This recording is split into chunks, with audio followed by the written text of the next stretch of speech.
होती समर्थ होती है, तो समर्थ संत लोग देते हैं। अब बात आती है कि युवाओं को कैसे जगाया जाए। युवाओं को जगाने के लिए सबसे बड़ी बात ये होती है कि युवा अक्सर हमारे जितने भी युवा सब ये सोचते हैं पैसा, पढ़ना लिखना और पैसा कमाना। पढ़े लिखेंगे, कॉलेजों में पढ़ोगे, बड़े बड़े कॉलेज स्कूलों में पढ़ेंगे तो क्या करेंगे, पैसा कमाने के लिए बस। क्योंकि उनको अपनी सनातन संस्कृति के बारे में स्कूलों कॉलेजों में बताया ही नहीं जाता।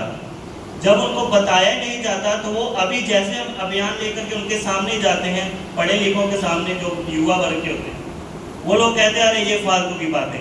अक्सर आप लोगों ने भी इस चीज़ को देखा होगा। वो क्यों होता है?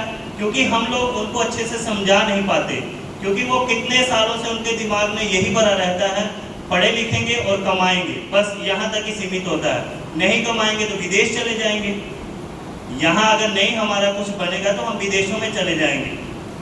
तो उनको हम क्या करें, बिठा करके अच्छे से अपनी सनातन संस्कृति के बारे में, अभी जैसे पूज्य श्री महाराज जी ने बताया कि हम अपने इतिहास के बारे में उनको बताएं। इतिहास जब हम पूछते हैं किसी से पढ़े लिखे से भी, तो ज़्यादातर लोग अगर हम देखते हैं तो अपना इतिहास किसी को नहीं पता होता। जैसे हम कहीं पूछते हैं जा करके कि भारत कैसे आज़ाद हुआ, हम लोगों को स्वतंत्रता कैसे मिली, तो उसमें से एक आधा व्यक्ति भी मेरे को लगता है मुश्किल नहीं पता होता किसी को। पर जब हम उनको जाकर के अपने इतिहास के बारे में थोड़ा सा बताएंगे कि हमारे गौ माता के लिए हमारे पूर्वजों ने क्या किया, तो वो लोग स्वयं जागृत तो होते हैं। अगर 100 लोग हैं तो 100 में से 50 तो जागृत तो हो ही जाते हैं, पर उसमें प्रयास हमारा होना चाहिए कि हम कैसे जगाते हैं। तो युवाओं को आप लोग जितना जगाओगे उतना, क्योंकि अभी मैंने स्वयं अनुभव किया, जिस क्षेत्र में हमारी सेवा थी, संतों ने दी थी, गुरुजनों ने, वहाँ जा करके हमने देखा कोई नहीं था वहाँ युवा। उन युवाओं को संतों का प्रेम कभी मिला ही नहीं। पर जब हम गए महाराज जी, 7 दिन के अंदर ही कम से कम 500 बालक हमने इकट्ठे करके पूरे उसमें स्वामी जी बैठे अमितानंद जी, उन्होंने पूरे ग्रुप को आकर के देखा। 500 बालक जो है उस कार्य में लग करके उन्होंने सब कार्य किया। और मैं अपनी बताऊं, मैंने उसमें कुछ नहीं किया, बस मेरा ये था भी वो लोग अपनी सेवा निश्चित करते, महाराज जी आपको कहाँ जाना है, कहाँ क्या मीटिंग रखनी है, और वो युवाओं में ही मीटिंग रखते थे। वो जितने भी युवा थे युवाओं में ही मीटिंग रखते थे, तो बहुत अच्छा उसका परिणाम मिला। तो मेरी आप सबसे यही प्रार्थना है कि अपने जितने अपने से सीनियर लोगों का तो सम्मान हमें करना ही, उनको भी साथ लेके चलना ही है। पर अगर हम सबसे ज़्यादा युवाओं को इसके प्रति बताएंगे, अगर हम उनके हाथ में पत्रक दे देंगे ना, तो वो लोग जल्दी नहीं समझते। वो होते अरे गैया काम है, देख करके भी वो जो है पढ़ेंगे नहीं। तो पढ़ेंगे तभी जब उनको हम थोड़ा सा इसके बारे में बताएंगे, अपने इतिहास के बारे में, गैया के बारे में बताएंगे। क्योंकि आजकल का युग ऐसा है, सब कोई लाभ चाहता है। बच्चे भी ये चाहते हैं कि इससे क्या लाभ होने वाला है हमको। तो जब लाभ के बारे में हम गैया के बारे में बताएंगे, अपनी सनातन संस्कृति के बारे में बताएंगे, और हम ये बताएंगे कि आप जो पढ़ रहे हैं उसमें इसका बहुत बड़ा योगदान, आपकी जो बुद्धि माइंड जो है आपका सिंसियर नहीं हो पाता, माइंड स्थिर नहीं रहता। जब हम ऐसी बातों को उनको बताएंगे तो स्वयं वो समझेगी इस बात को। तो धीरे धीरे उनको अपनी तरफ लाने का यही एक सबसे बड़ा हमारे पास कानून और नियम है। और दूसरी बात, पत्रक की, जैसे हम लोग पत्रक लेके जाते हैं, आप लोगों ने भी देखा होगा, अक्सर लोग पत्रक पढ़ते नहीं है, बस ऐसे फोल्ड करके अपनी पॉकेट में रख लेंगे या कुछ कर लेंगे। आप लोगों ने अच्छे से देखा होगा, पढ़े लिखे लोग होते हैं। तो इसीलिए आप लोगों से मेरी विनम्र प्रार्थना है, उन लोगों को पत्रक के बारे में बताने से पहले गैया की महिमा थोड़ी सी बताएं, फिर उसके, क्योंकि समय का भी थोड़ा अभाव होता है उसमें बताने में। तो गैया के बारे में बताएं, गैया की महिमा, और हमको इससे क्या लाभ होने वाला है ये बताएंगे। तो स्वयं वो उस पत्रक को पढ़ेंगे, और इस गो समान आवाहन अभियान से हमें क्या लाभ होने वाला है ये भी जब उनको हम बताएंगे तो बहुत ज़्यादा उसका वो लोग पढ़ते हैं। पर हम लोग क्या करते हैं, पत्रक दे करके तुरंत साइन करवाते हैं, चलो आगे पत्रक देते हैं। उससे हमारी क्या सबसे बड़ी हानि होती है, जागृति नहीं होती। बच्चों के अंदर बिल्कुल दिल में, हृदय में वो चीज़ नहीं बैठती जो चीज़ बैठनी चाहिए, पर वो तभी बैठेगी जब हम उनको बताएंगे।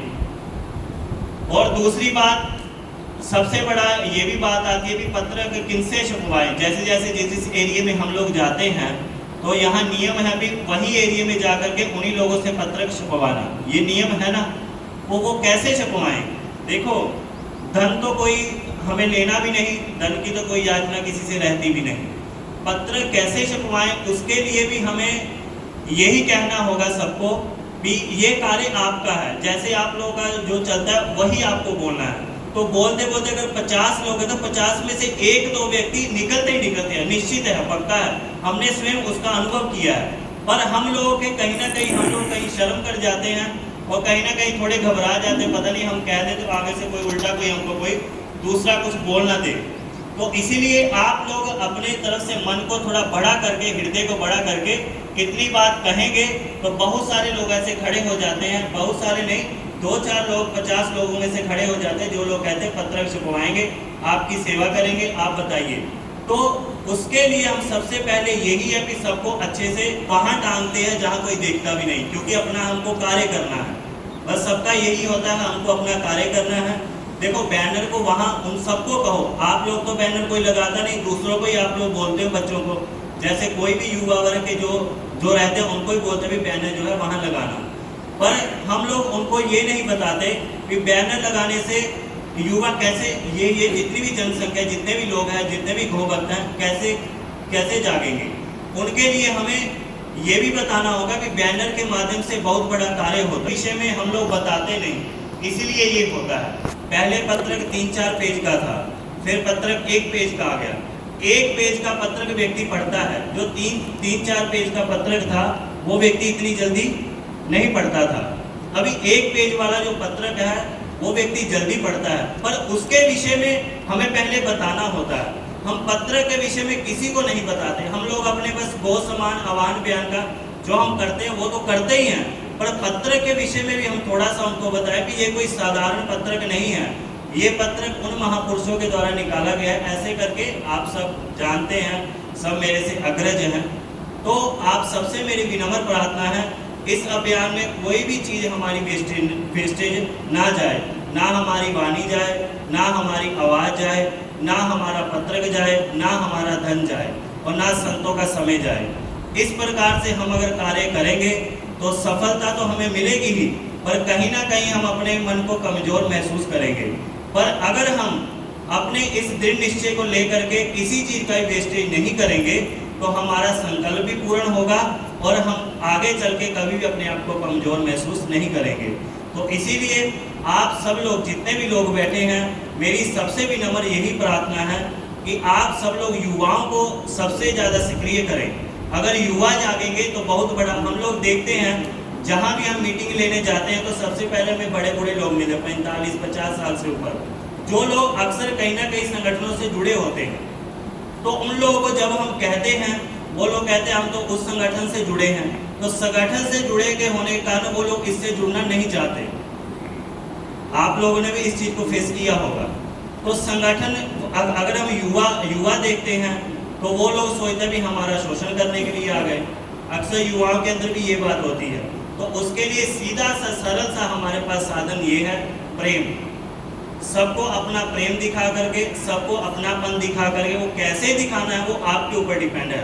और ऐसा भी प्रेम नहीं दिखाना कि हमारे अपनी स्वयं की हानि हो जाए, वो आप लोगों की स्वयं की सावधानी होगी कि कैसे किसी को अपने बारे में अपने वश में करना है, इस गो समान आह्वान अभियान में लाना है।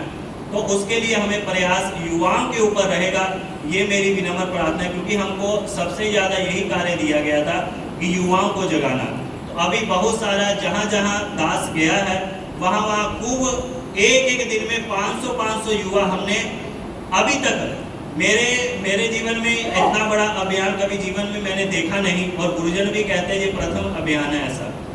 तो युवाओं को हम ज़्यादा फोकस करें। और मैंने ये देखा है कि कहीं भी हम लोग अपनापन रख के जब जाते हैं तो सब व्यवस्थाएं हमारी होती हैं। जब कहीं ना कहीं हमारी वाणी में, जहाँ कहीं ना कहीं हम किसी को अपना नहीं मान के चलते, तब हमारे जीवन में ये कमी आती है। जहाँ तो हमारे भोजन की व्यवस्था नहीं होती, जहाँ हमारे रहने की व्यवस्था नहीं होती। कल हमारे सामने एक विषय की बात आ रही थी, मैं नाम नहीं लूँगा, वो शहर का भी नाम नहीं लूँगा। इतने बड़े शहर में जा करके एक व्यक्ति को रहने की व्यवस्था नहीं मिली, ये बहुत बड़े दुख की बात है। इतने बड़े शहर में रह करके अगर किसी साधक को, किसी गो भक्त को रहने की व्यवस्था नहीं मिलती, इसका मतलब किसी की तरफ से कमी नहीं है, कमी हमारे स्वयं की तरफ से। क्यों? क्योंकि हम लोग सुविधा चाहते हैं। अगर गौ सेवा में अगर हम ग्वाल हैं, अगर हम सेवा अगर हम कोई अपनी कोई पर्सनल कोई सुविधा चाहते हैं, तो फिर इसका मतलब ये है कि हम भूभक्त नहीं हैं। इसके लिए कल कुछ लोगों ने ये बोला, बहुत अच्छी बात बोली कि हमें तन मन से और धन से, धन मतलब कि अपना जितने भी लोगों से हम मिलते हैं ये सब हमारा धन है, क्योंकि हम एक एक व्यक्ति से मिल करके जो मेहनत कर रहे हैं ये हमारा धन है।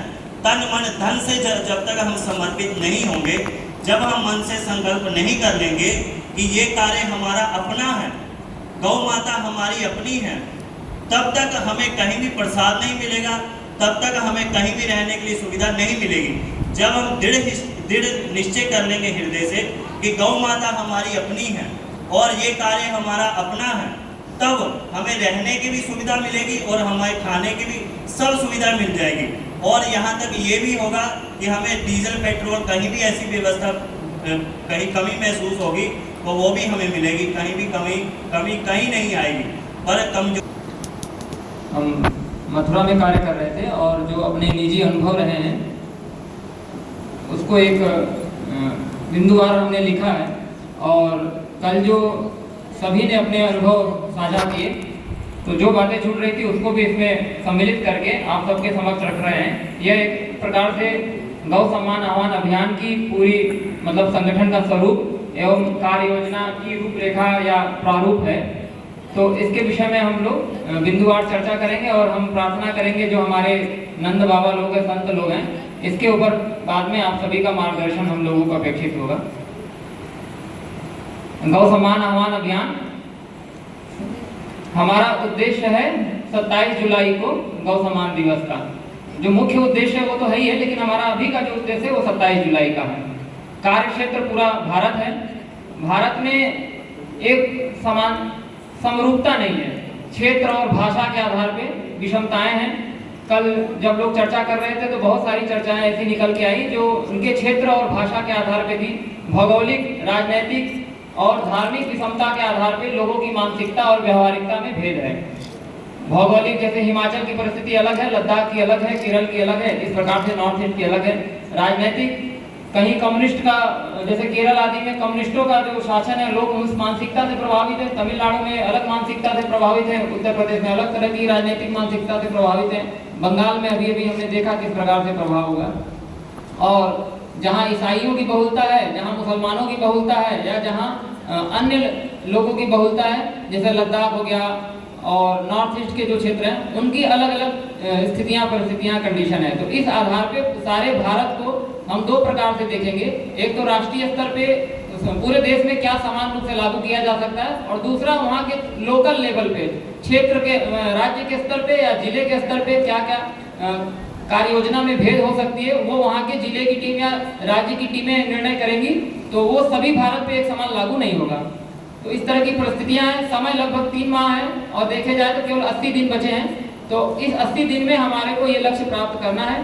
हमारे पास किसी भी कार्य को करने के लिए, बहन जी लोग थोड़ा सा ध्यान देंगी, आपस में बातें कर रही, किसी भी कार्य को करने के लिए 3 तरह की शक्तियां मुख्य रूप से चाहिए: बुद्धि बल, जन बल और धन बल, जिसको हम माइंड पावर, मनी पावर और मैन पावर कहते हैं। तो बुद्धि बल तो हमारे संतों का आशीर्वाद है, चिंतनशील समूह चाहिए उसके लिए। जन बल की कोई सीमा नहीं, असीमित है, और धन बल भी असीमित ही चाहिए होता है। फिर भी हमने एक इसमें सीमा रखी हुई है।